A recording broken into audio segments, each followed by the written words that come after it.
apa yang mesti dikerjakan di rumah mencermati dari hasil identifikasi tugas Anda.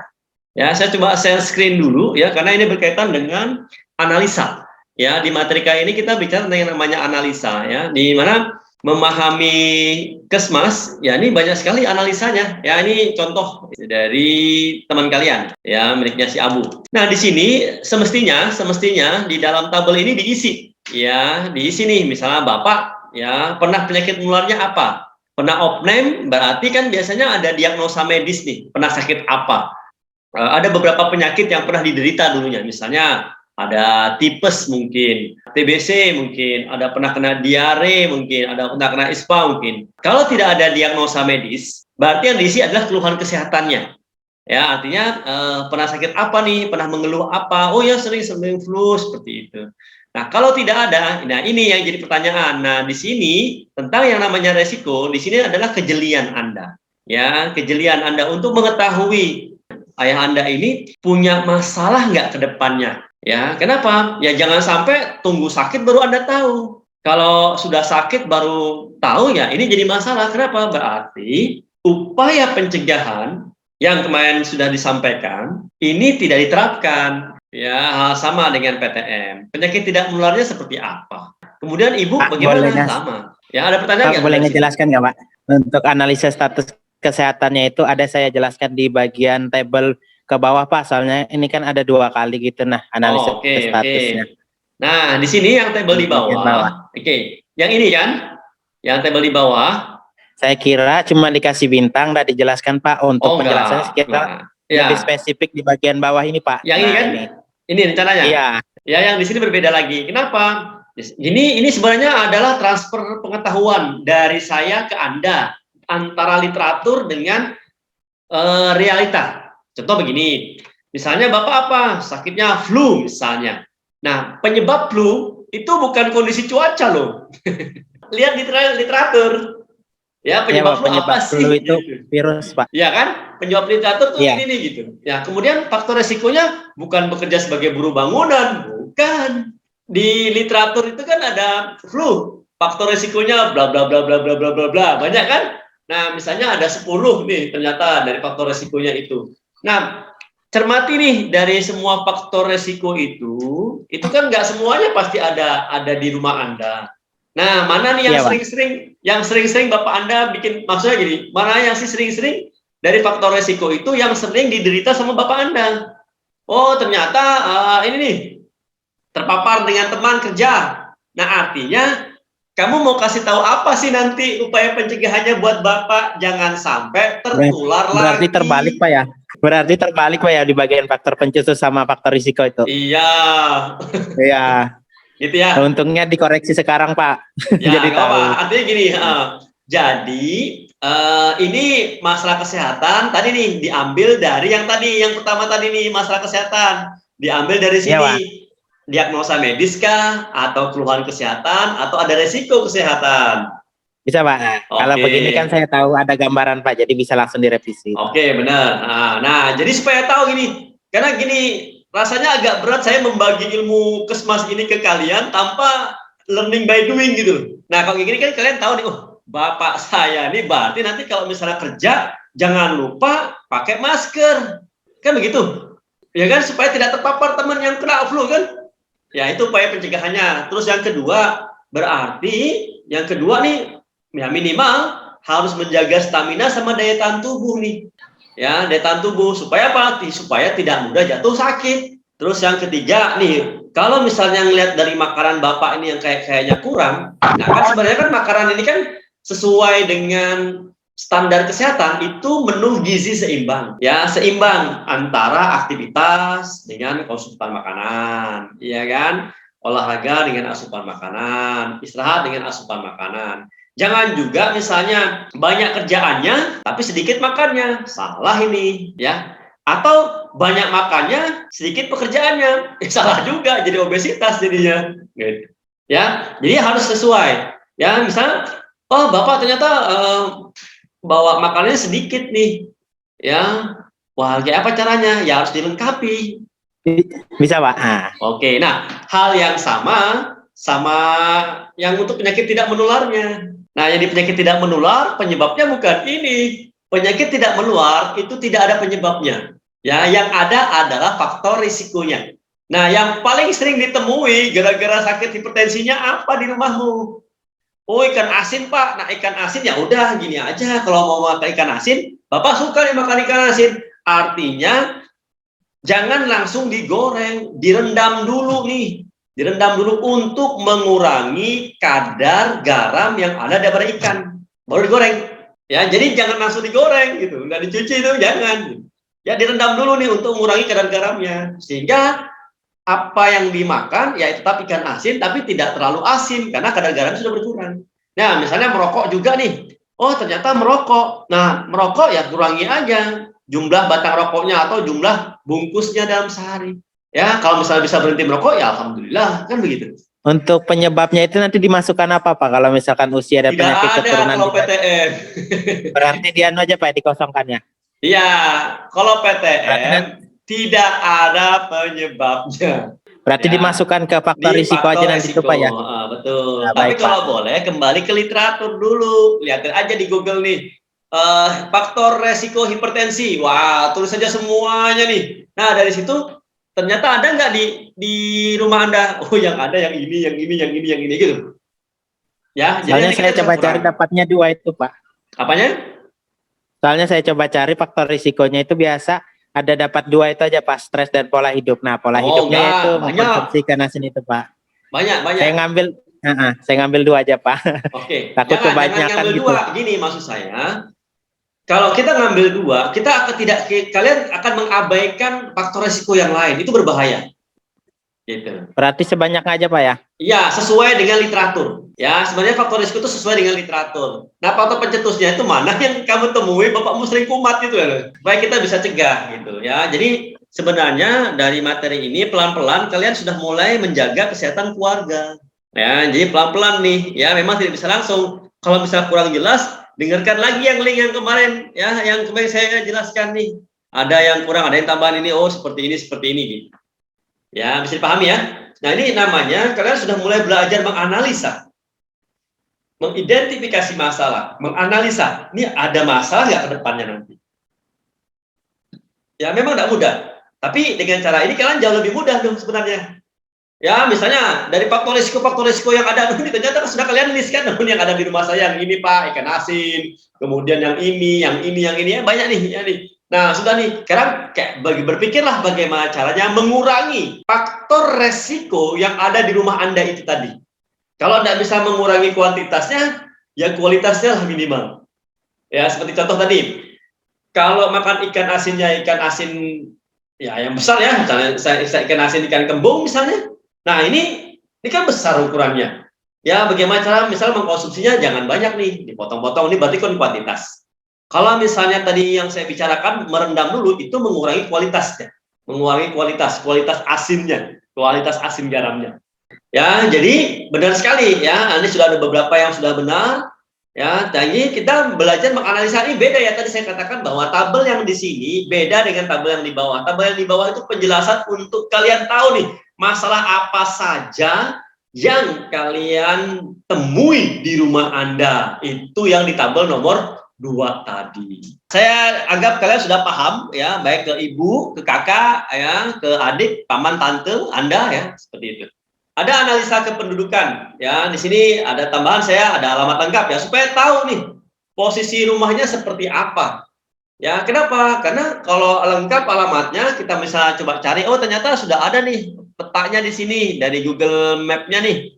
Oh, seperti ini. Oh, kalau misalnya rumah seperti ini dengan kondisi jalan seperti ini, oh lebih aman nih. Kenapa? Ini kan bukan rumah kampung. Beda antara rumah kampung yang berdempet-dempet tanpa selah ya dengan rumah perumahan. Ya, kalau perumahan sudah jelas. Ya, sudah tertata rapi, sudah ada jalannya. Kalau jalan kampung mana adanya rapi kayak gini. Ya, gangnya pun bisa berkelo-kelo sehingga kita sudah tahu nih resikonya apa. Ya, nah sekarang dari kondisi rumah yang seperti ini, resiko yang memungkinkan penyakit yang muncul apa? Abu? Ini ke kesehatannya atau ke sosialnya dulu, Pak? Ke kesehatan dulu, baru ke sosial. Kalau kesehatan mungkin menurut saya di bagian halaman samping rumah saya itu kan ada beberapa tumbuhan-tumbuhan itu Pak. Terus di tetangga saya juga memelihara beberapa kucing. Nah di anggota keluarga saya juga Pak ada yang mengidap sinusitis. Kemungkinan besarnya terjadi penyakit itu Pak disebabkan oleh apa namanya itu si kucing Pak di lingkungan tempat tinggal saya Pak. Karena bulu kucing yang terhirup di salah satu anggota keluarga saya itu menyebabkan alergi atau sinusitis, Pak. Oh, oke. Nah, jadi kan sudah tahu nih. Nah, sekarang ini kembalikan lagi nih. Sinusitis tadi, itu kembalikan ke teori lagi nih. Apa saja penyebab dari sinusitis dan apa saja faktor risiko dari sinusitis dan faktor pencetus yang muncul sering ada di rumah Anda apa? Oh, bulu kucing misalnya. Oh, bulu apa yang lain misalnya atau debu atau apa. Oke. Kalau untuk sosialnya itu Pak ya. jarang berinteraksi aja Pak. Nah itu benar, ya betul sekali. Jadi memang permasalahan yang kita tanda kutip ya, saya katakan bahwa permasalahan kesehatan juga mungkin terjadi ya dengan kondisi seperti ini. Dan tapi juga permasalahan sosial juga sering terjadi. Ya ada yang terjadi di kondisi seperti ini. Ya seperti saya katakan tadi bahwa oh benar nih. Oh ada permasalahan dari penyakit menular misalnya. Kalau penyakit diare mungkin nggak ya di tempatmu nih? Kayaknya nggak mungkin. Diare. Kemudian kalau ISPA mungkin nggak ya penyakit flu menularkan, saling menularkan, rasa-rasanya jarang karena kurang berinteraksi kan. Flu itu akan mudah tertular penyebarannya karena ada interaksi. Ya, tapi kalau di perumahan dengan kondisi jarang keluar kayak gini ya mau kena flu bagaimana? Yang memungkinkan tanda kutip paling-paling DBD. Karena DBD nyamuknya bisa datang ke rumah Anda dengan radius 200 meter. Seperti itu. Ya, bisa dipahami ya? Saya di sini tuh kalau ada DBD, malaria, Pak. Nggak ada, kalau malaria nggak ada. Ini di Lobakung, loh.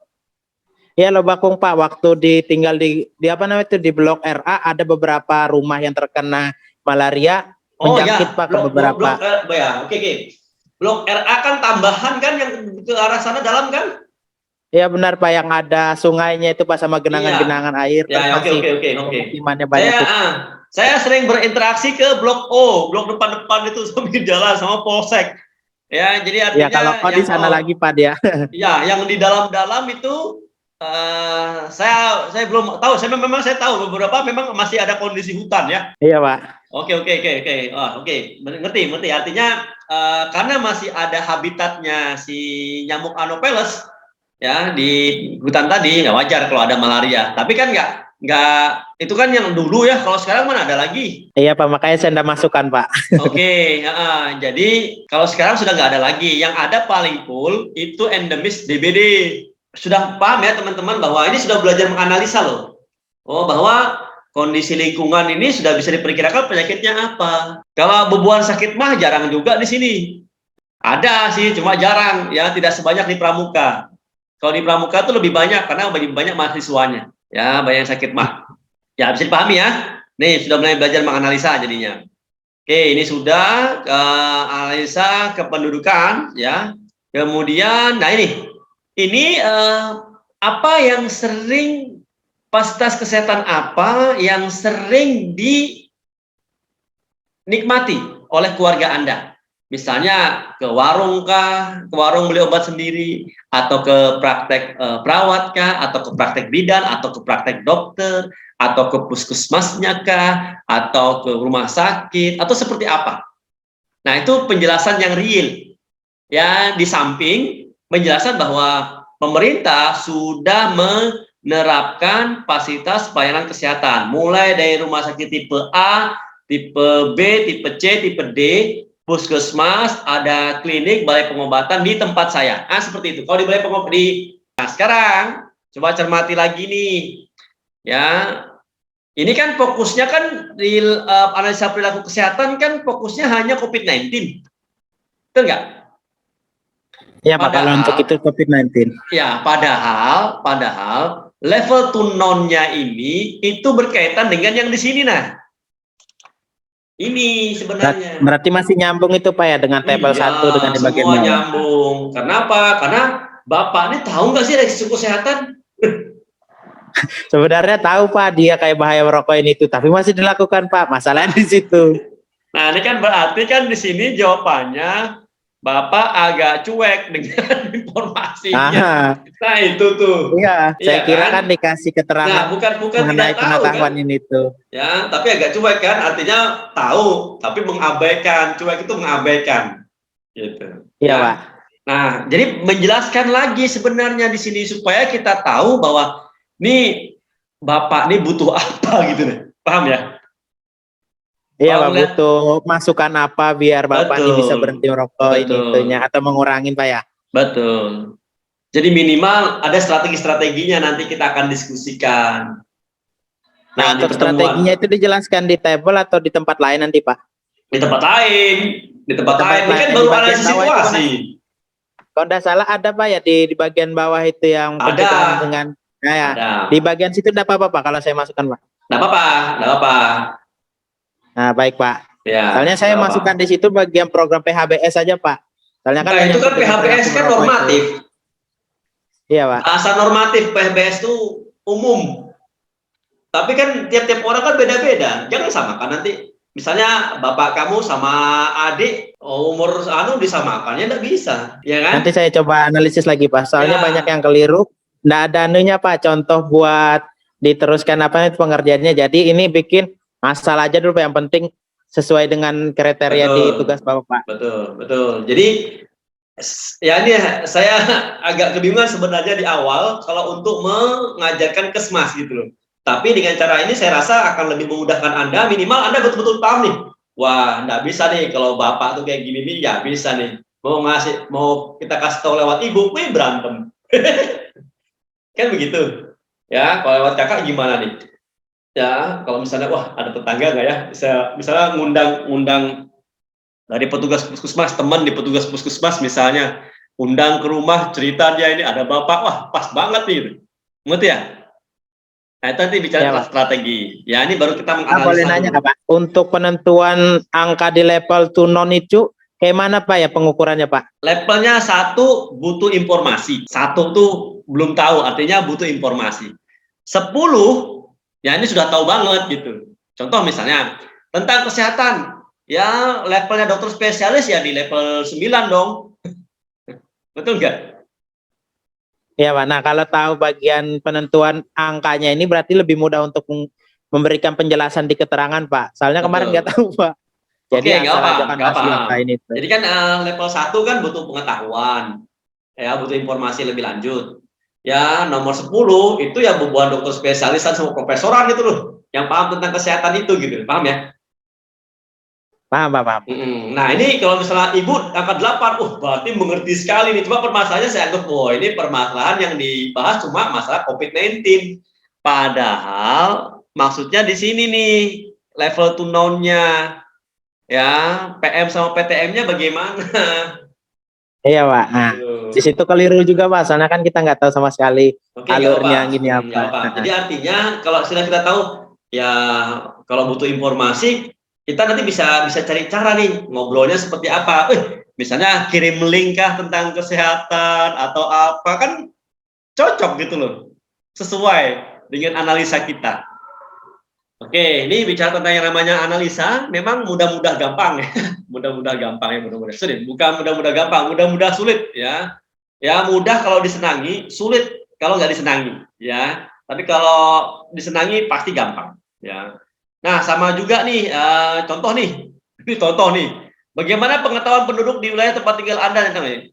Nah, jadi nih misalnya contoh nih, Bapak sering berinteraksi ya, misalnya ada pos kamling sering nongkrong-nongkrong di situ. Sama brokoan. Wah, ini paham-paham aja sudah berarti. Ya, ini baru Iya Pak. kita Biasa yang namanya bapak-bapak kalau merokok ngumpul aja nih merokok Pak. gitu.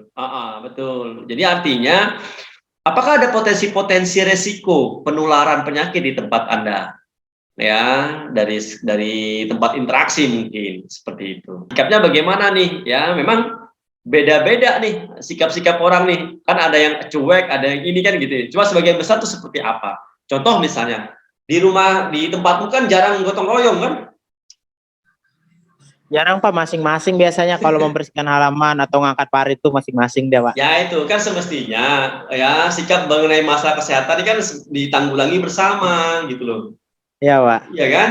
Nah, sekarang Iya. kayak apa caranya nanti ada solusi nggak ya untuk mengatasi permasalahan yang berkaitan dengan lingkungan? Ya, Berarti ya harus jadi dimasukkan juga solusinya di situ nanti, Pak ya. Kayak misalkan betul, betul. mengusulkan program kepada ketua Ya, RT tapi bukan di setempat. sini ngisinya. Iya, Pak. Ini kan sikap Di ini. bagian bawah, Pak ya. Betul, tindakan upaya pencegahan. Iya, Pak. Ya, jadi nanti banyak nih yang kita bisa lakukan di sini. Ya, sehingga nanti bisa cermat, oh mau ngapain ya, ini mau ngapain ya, ini sudah dapat nih. Ya, nah sekarang kita fokus ke root cause analysis. Nah, Ya, ini yang bukan ini kemarin ya. saya tanyakan, Pak. Oke, nggak apa-apa. Kemarin saya tanyakan masalah fishbone. Belum saya ganti, soalnya belum dapat gambarannya, Pak. Oke, saya akan beri penjelasan tentang yang namanya root cause analysis. Ya, ini contoh root cause analysis. Ini contoh misalnya, kayak saya fokus ke penyakit TBC ya. Di contoh ini adalah penyakit TBC. Penyakit TBC itu kita bicara yang namanya sudah jelas sih faktor penyebabnya. Nah, sekarang faktor risikonya. Ya, faktor risikonya tuh dari agent apa? Dari kumannya nih. Oh, secara biologis. Oh, dari apa? Dari bakteri. Oh, bakterinya apa? Mycobacterium tuberculosis. Sakitnya apa? Flu. Ya kan? Faktor risikonya apa? Dari agent. Nah, flu-nya nih banyak variannya. Ada yang virus, ya, paling banyak, ada yang bakteri juga. Ya, ini kan dari biologis nih. Ya, tapi paling banyak virus kalau flu. Salah satunya apa? Ya, COVID-19 misalnya. Oh, COVID-19 varian baru, ya, Omicron misalnya. Pak, kalau Terus, misalkan kan ada itu teks yang bilangnya ngambil permasalahan yang paling umum terjadi di lingkungan sekitar. Nah, waktu bulan 2 kemarin kan paling sering terjadi itu flu, Pak. Tapi ya, kalau misalkan saya ngangkatnya itu nggak apa-apa, Pak. nggak apa-apa, itu kan Omicron yang menyebar. Iya, Pak. Paling sering tuh di semua lingkungan tempat kerja atau tempat tinggal tuh flu semua, Pak. Obat Ya, itu warung sampai Omicron habis, itu yang Pak. menyebar kemarin itu. Pokoknya yang bulan kemarin-kemarin tuh Omicron itu. Karena dia cepat Iya, Pak. penyebarannya. Tapi tidak parah kan? Iya, Pak. Paling batuk, Iya. demam sama tenggorokan aja, Pak. Ya, itu kalau Omicron biasanya seperti itu dia, ya, batuk pilek aja. Cuma ya masih sama Iya, kayak yang Pak. sebelum-sebelumnya.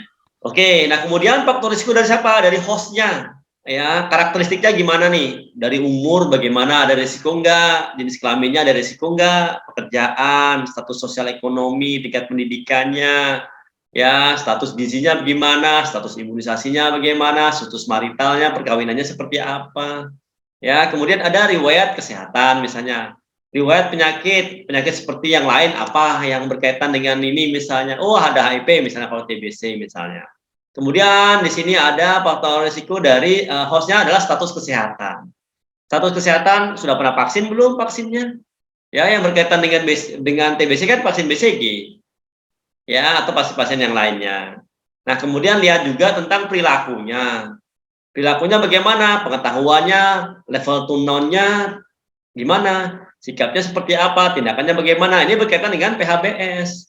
PHBS kan terbagi dua, perilaku hidup bersih dengan perilaku hidup sehat. Ya, perilaku hidup bersih itu ada personal hygiene.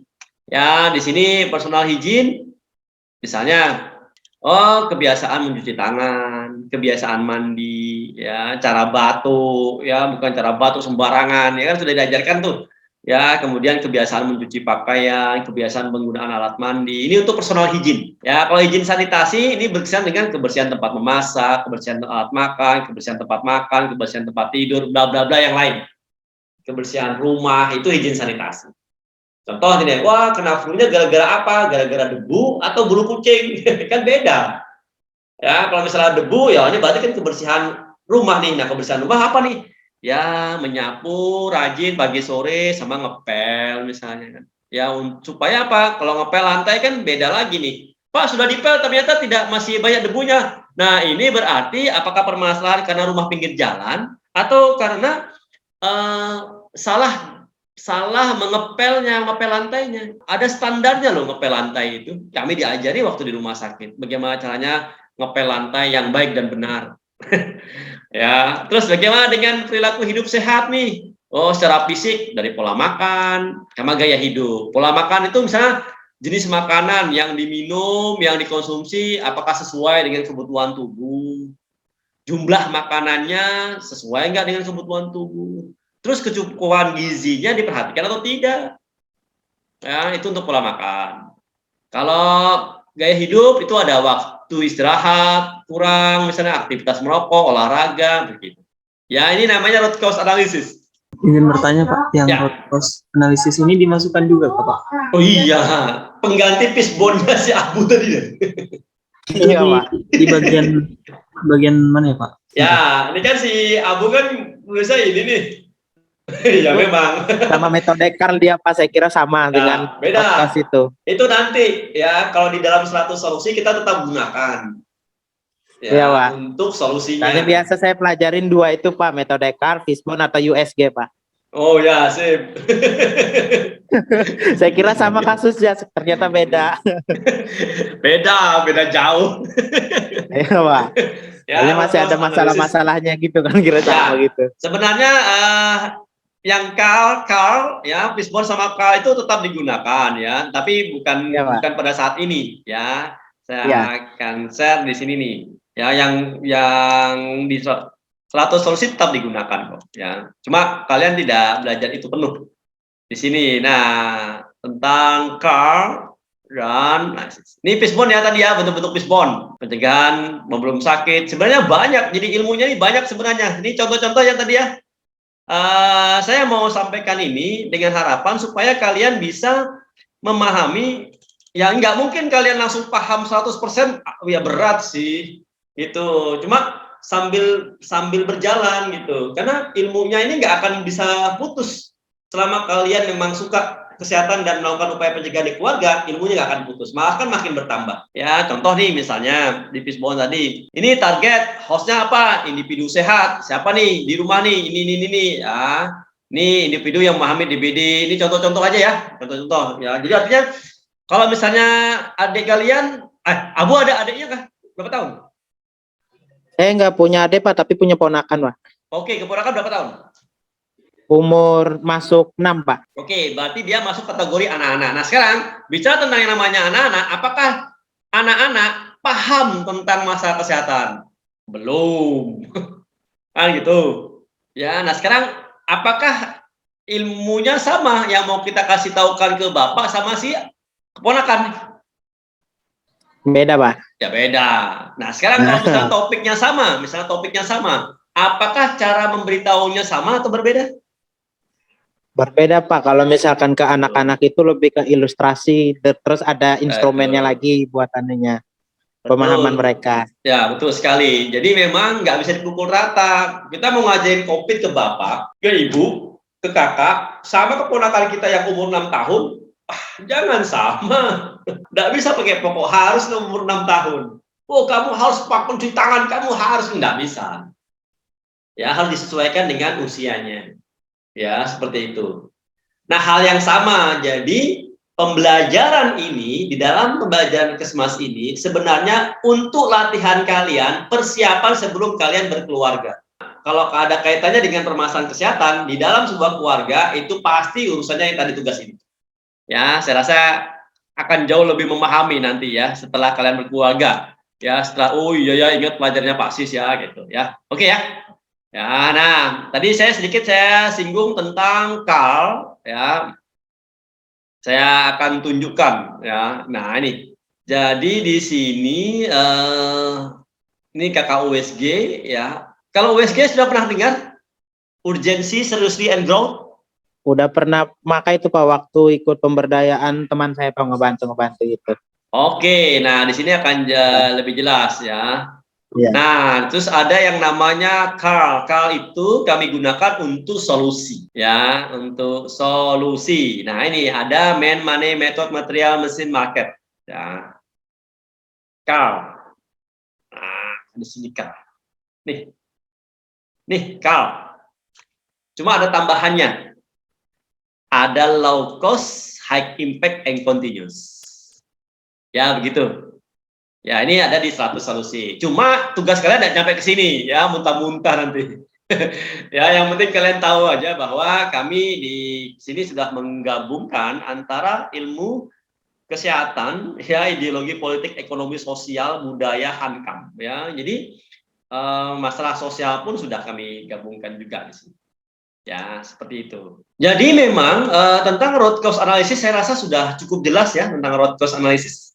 Ya, jadi bukan menggunakan fishbone ya, sulit sekali di sini nanti ya.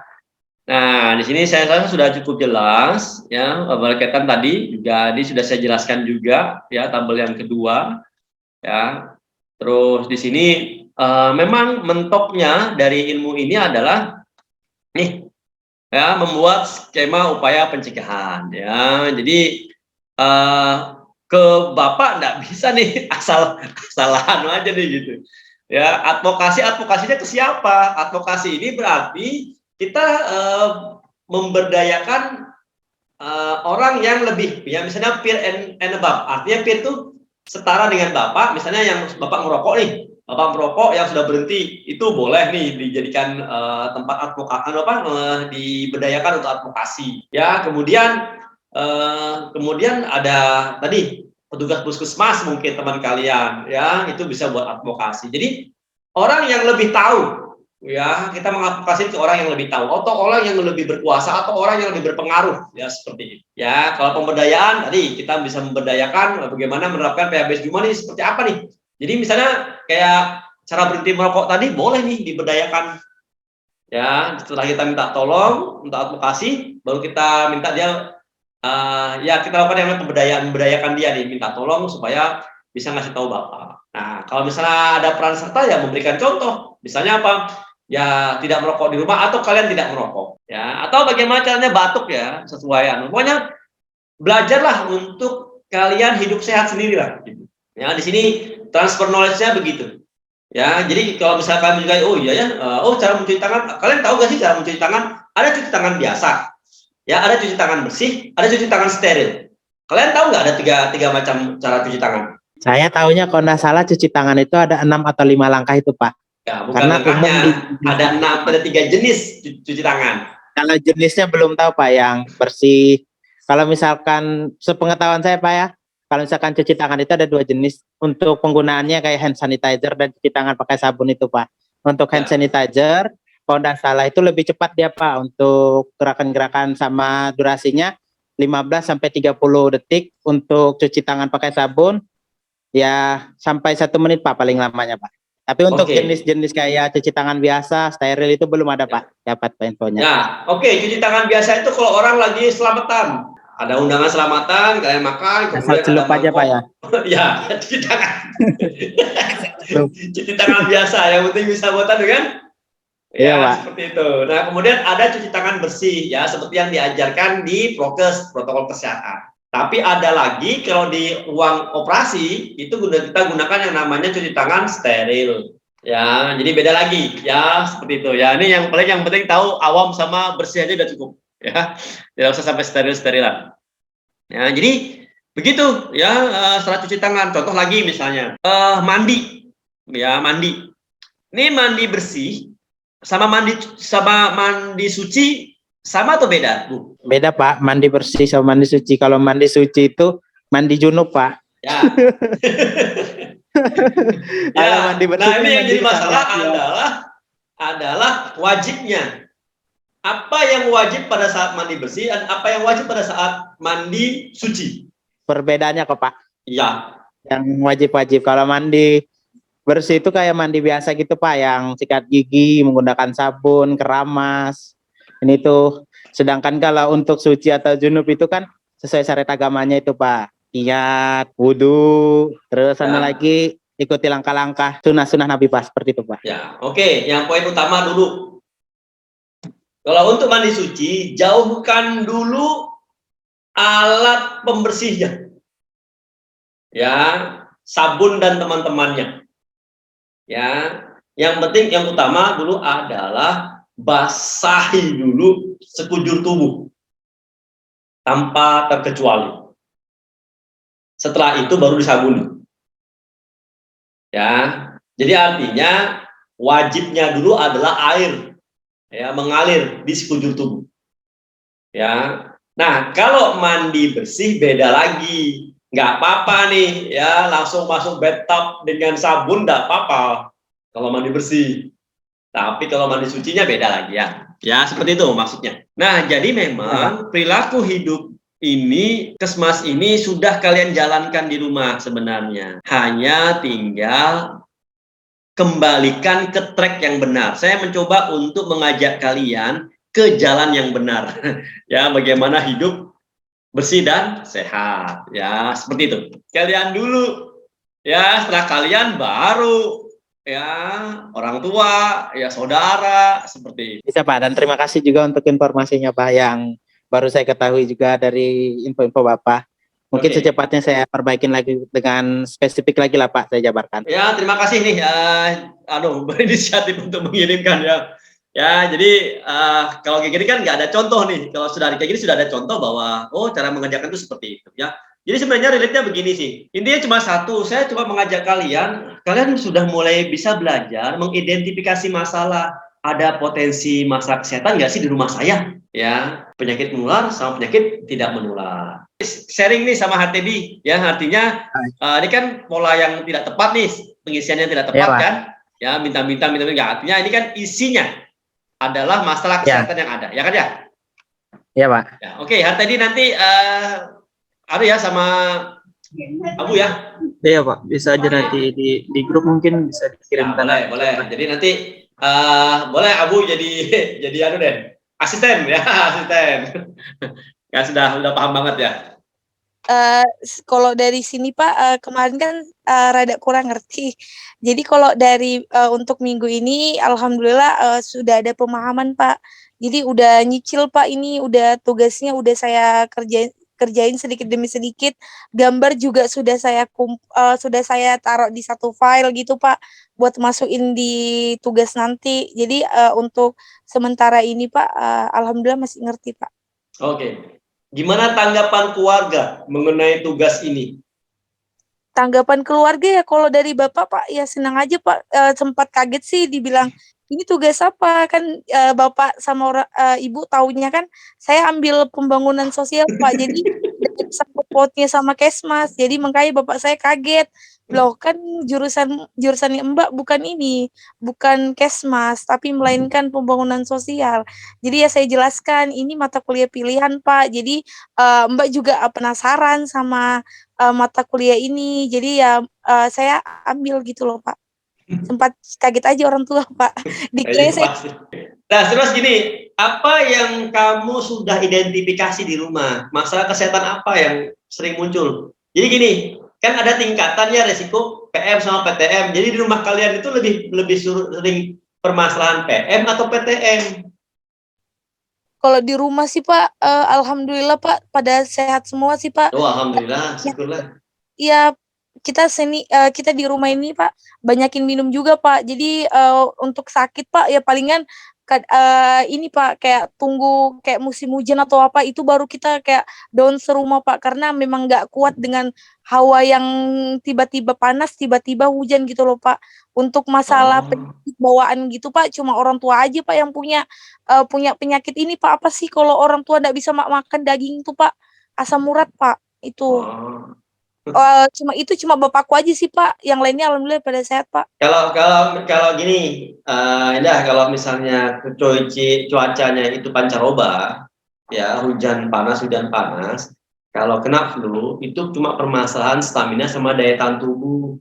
Nah, berarti masalah yang terjadi adalah konsumsi makanan yang meningkatkan stamina dan daya tahan tubuh itu kurang di rumahmu.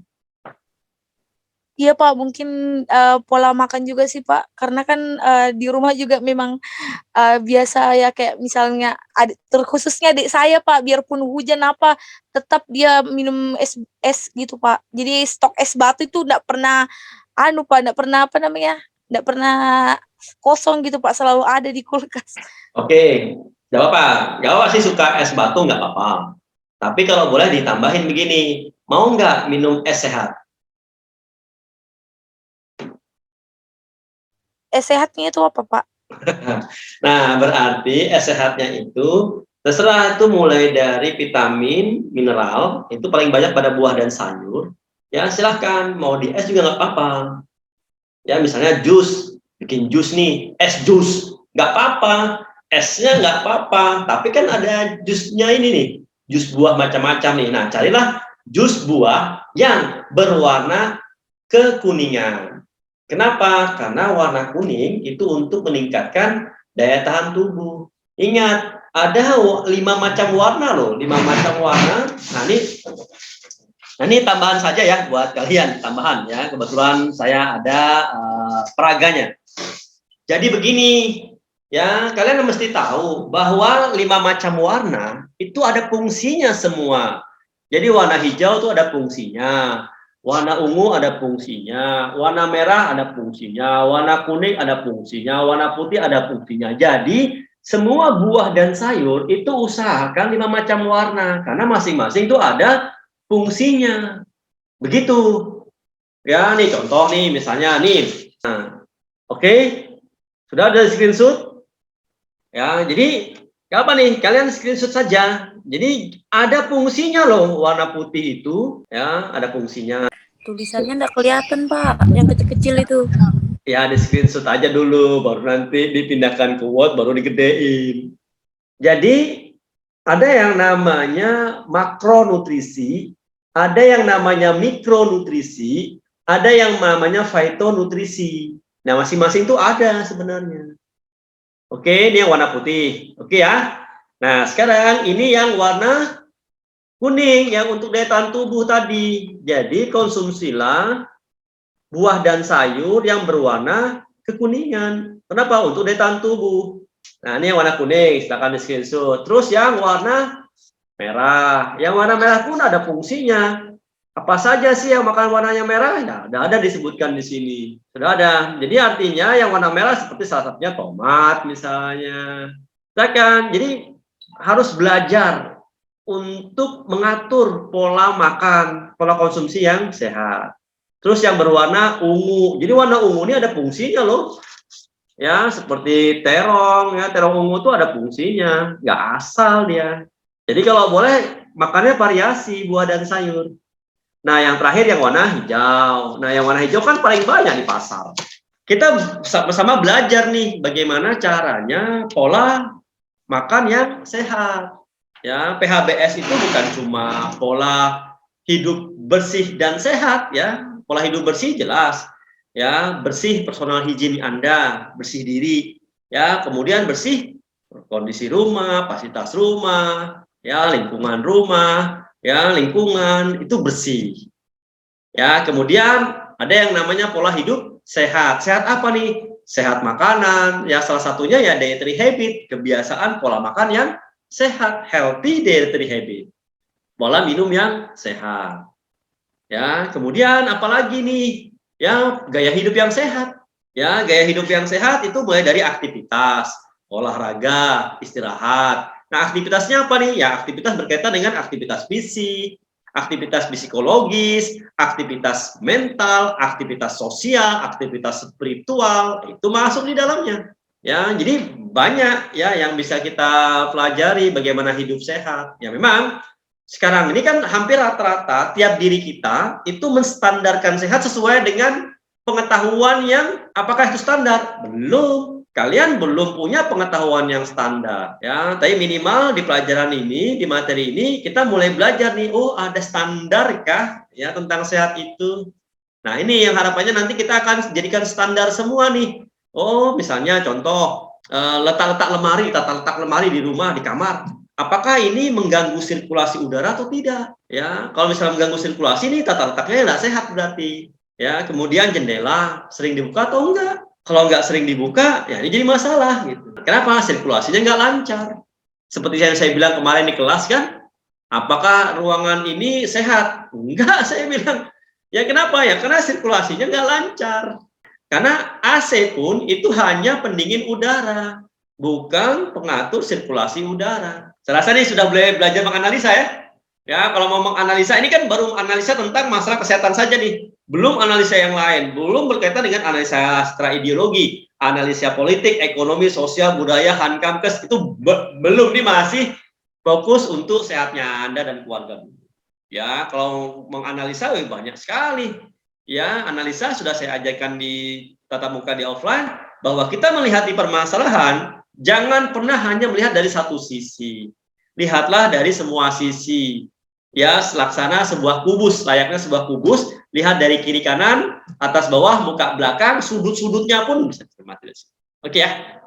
Nah, maksud saya begini, kenapa kemarin saya anjurkan untuk joinnya beramean. Nah, join beramean ini kan beberapa di antara kalian kan pasti punya ya artinya diagnosa medis yang sama, atau punya faktor resiko yang keluhan yang sama, atau resiko yang sama. Nah, disitulah kita joinnya apa nggak capek. Jadi kan tinggal kopas ya. Oh, teman ini bagi-bagi dong, bagi-bagi, saling berbagi gitu. Jadi artinya mengerjakannya sesama-sama. Sehingga nanti ada yang sama bisa dikopas aja. Itu kan semua literatur. Ya, sehingga nanti dilihat di rumah apakah rumahnya Nur Salsabila sama rumahnya Wadini apakah sama resikonya? Walaupun penyakit orang tuanya sama misalnya. Oh, ternyata berbeda. Oke, nah dari situ kita bisa memahami, kita belajar menganalisa namanya. Oh, analisa kesehatan tuh begini ya. Oh, nah ini mau sampai kapanpun kalian akan pakai ilmu ini. Kalian akan pakai ya, sampai kalian jadi nenek-nenek pun kalian tetap akan pakai. Kenapa? Ya karena permasalahannya adalah permasalahan berkaitan dengan kehidupan keseharian, kesehatan diri. Nah, ini kan kita kan mau mendekati bulan puasa nih, ya. Nah, siapa di antara kalian yang puasanya dulunya itu sering bermasalah gitu? Artinya setiap puasa pasti bermasalah, setiap puasa bermasalah. Nah, nanti kita bisa diskusi supaya kalian bisa betul-betul optimal ya beribadahnya. Ya, jadi yang bagian kependudukan itu kan Pak, nah posisi rumah saya itu Pak, di Kalsel itu dekat dengan pasar, tapi nggak terlalu dekat. Di mana? Di Kalsel di mana? Di Tanjung Tabalong Pak. Tapi rumah saya tuh jadi di rumah, terus ada jembatan kan Pak. Nah, Ya. baru pasar. Itu kira-kira dekat atau biasa Dekat aja itu, Pak? dekat itu. Nah, di situ kan Pak banyak penduduk, tapi nggak padat Pak. Jadi saya bingung menspesifikasikannya itu padat penduduk atau enggak. Ya, gini, kamu berada di lingkungan wilayah pasar, seperti itu. Ya, jadi kalau misalnya bicara tentang yang namanya gini, kalau misalnya saya bicara tentang rumahnya Nur Salsabila itu bukan di lingkungan wilayah pasar, tapi di lingkungan wilayah perumahan militer. Asumsinya gimana? Apakah akan sama resikonya dengan wilayah pasar? Beda Pak. Ya pasti beda. Nah begitu, artinya sebenarnya dari gambaran tentang situasi kondisi wilayah tempat tinggal, di situ sudah memberikan gambaran permasalahan kesehatan yang mungkin bisa terjadi. Ya, yang ada dan bisa terjadi. Seperti itu. Ya, kalau di perumahan militer kan jelas nih. Oh, jelas kalau mau militer kan nggak bisa Pak, orang sudah jelas mau militer. Disiplinnya tingkat tinggi, rumahnya juga seperti itu, kan begitu. Ini kan lingkungan wilayah pasar. Beda lagi dengan misalnya Nur Salsabila di mana? Rumah saya di dalam pasar, Pak. Sama nggak? Beda. Beda. Nah, itu yang kayak gini artinya kenapa saya minta Anda spesifik ya dengan alamat lengkap dengan harapan bahwa oh, ini jelas nih ada resiko-resiko sebenarnya di situ. Nah, ini yang maksud saya nanti kan di UTS kan dikumpul tuh. Ya, saya akan mereview semua tugas kalian. Ya, nanti saya akan memberikan beberapa hal ya yang bisa menjadi rekomendasi ya berkaitan dengan tugas kalian itu. Ini saya baru ngisi yang di analisis situasi yang di dalam rumah, Pak.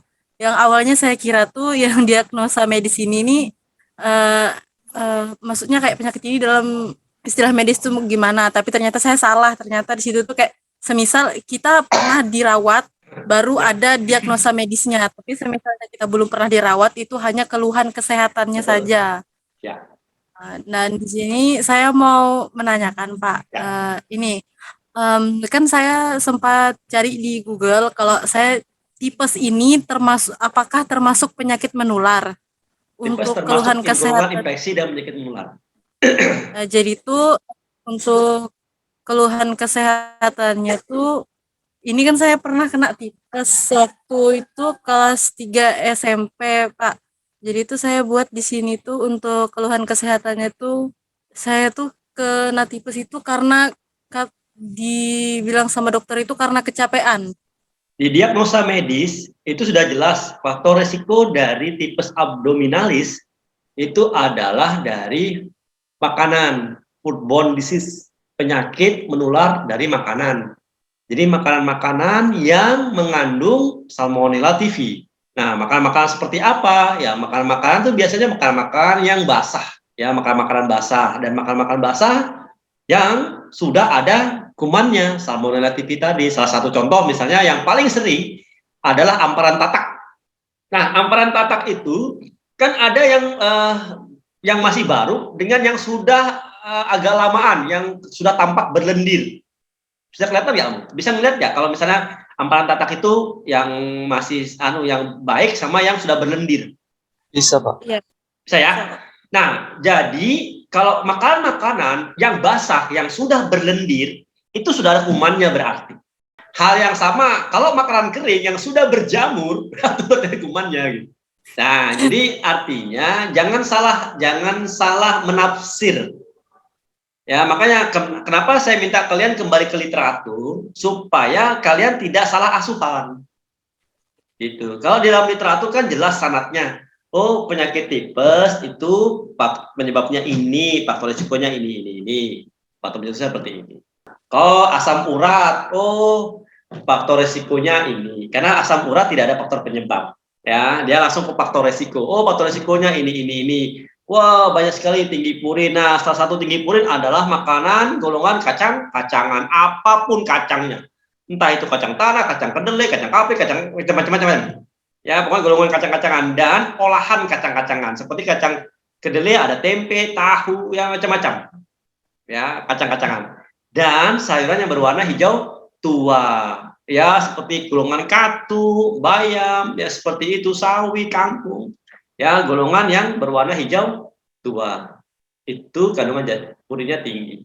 Ya, contoh seperti itu ya. Artinya kenapa saya minta kalian kembali literatur itu seperti itu. Ya, supaya paham bahwa oh ternyata seperti ini toh. Ya, sesuai dengan literaturnya. Mungkin saya ada beberapa pertanyaan, Pak. Ya, apa? Ya, misalnya sering apa ya maksudnya kalau masuk angin itu di dunia medis tuh apa Pak tertulisnya?